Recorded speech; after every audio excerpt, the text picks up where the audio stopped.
বাংলাদেশে 30 থেকে 40 হাজার টাকায় গেমিং ল্যাপটপ পাওয়া ইম্পসিবল, কিন্তু 70 থেকে 1 লাখ টাকা বাজেটে অনেক ভালো ল্যাপটপ পাওয়া যায়। আজকে 5টি এমন ল্যাপটপের কথা বলবো যা এই বাজেটে আপনাকে সেরা পারফরমেন্স প্রোভাইড করবে। নাম্বার 5, এইচপি ভিক্টাস, যাতে রয়েছে AMD Ryzen 5 সিরিজের প্রসেসর আর গ্রাফিক্স কার্ডে রয়েছে RTX 3050, সাথে আছে 16 GB RAM.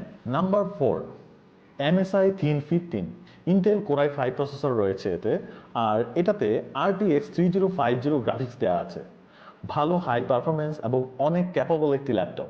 Number 3, Lenovo LOG, এতে রয়েছে Ryzen 5 প্রসেসর আর গ্রাফিক্সে আছে NVIDIA RTX 3050A।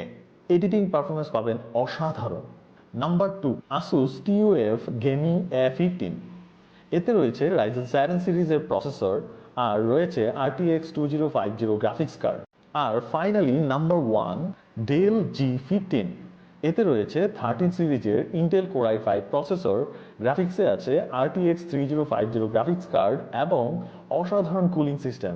এই সবগুলো ল্যাপটপই আপনাকে এই বাজেটে সেরা পারফরমেন্স প্রোভাইড করবে। আর এই ধরনের ইনফরমেটিভ ভিডিও পেতে আমাকে ফলো করুন।